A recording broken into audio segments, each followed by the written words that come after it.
Hello, welcome to the Geek Show. My name is Rob, and today we're talking about a new video game. This one is called Degrees of Separation, and it's from Moondrop Studios, a Norwegian studio.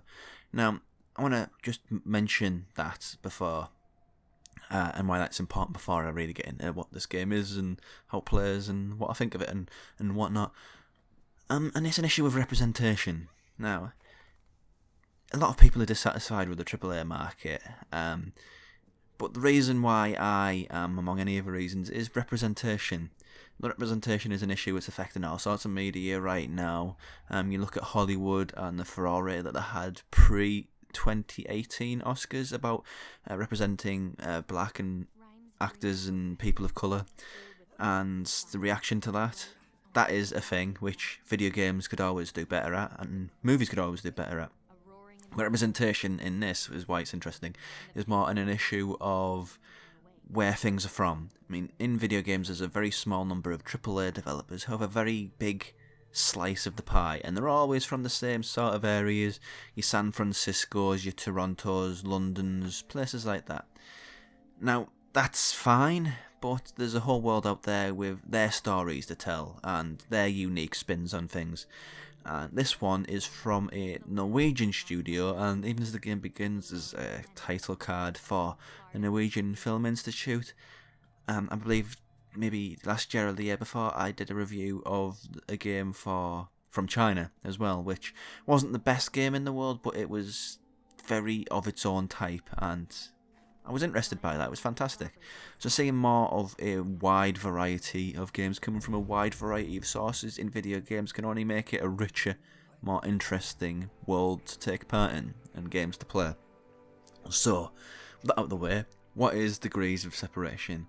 Well, Degrees of Separation is a puzzle game. It's a gorgeous puzzle game. It has the characters move in a sort. This is a game that nobody remembers, but I really enjoyed from late era PS3 called Puppeteer. Characters move in that sort of marionette style sense. I mean, yeah, you could say it's crude. I'm not going to. I suggest it's more stylized than crude. And the actual look of the game, the picture book, the gorgeous colours, the expansive backgrounds, the painted backgrounds there seem to be. It's a very handsome game to look at. And I think that's another issue with games. Games are getting to such a degree in that AAA space that they're so photo real that it's a bit pointless, really. I mean, art style and art direction are always more interesting than bleeding edge hyper reality and looking like the actors who played them, for my money. But that's another issue for another day.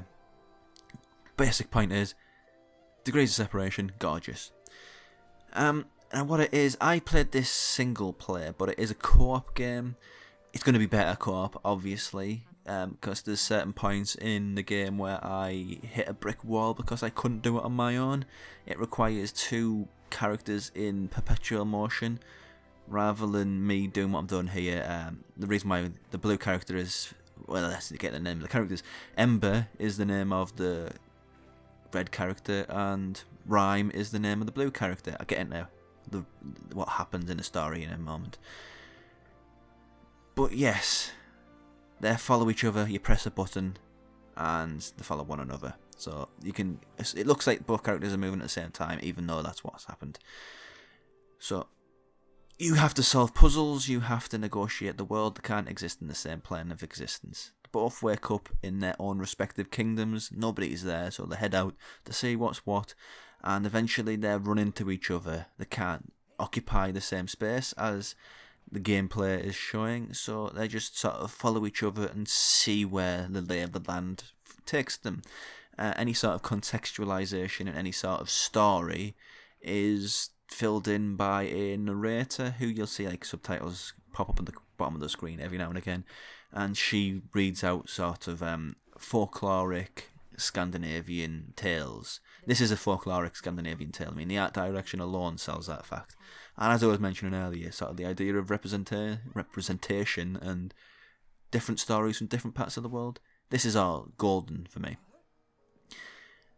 So it's really interesting, you know. I mean, it's a simple puzzle game. It's you can't be in the same place as the other person. It might have been cool in a single player context to have it as a dual stick controller. So puzzles like this, which do get a little bit convoluted, are actually passable. But it's a puzzle game, it's a co-op game, that's fine. I'm just what-ifing here. It's gorgeous, it's simple, it's short, so really there's not a lot I can really say about it.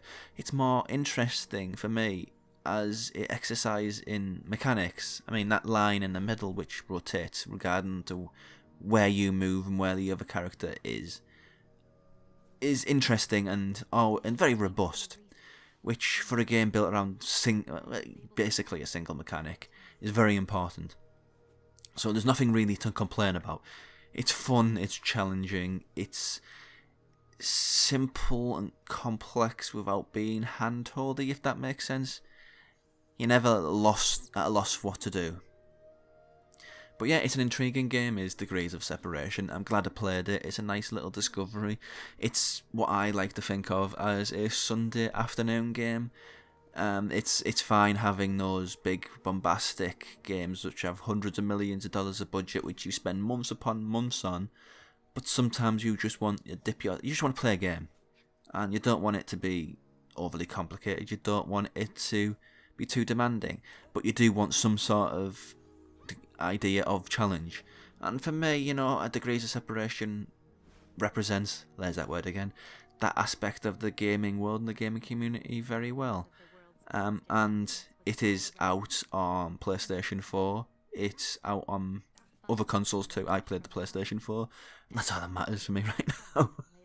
And on PC and other formats too. But anyway, yes, Degrees of Separation, Moondrop Games, Scandinavian studio, very gorgeous. Play it.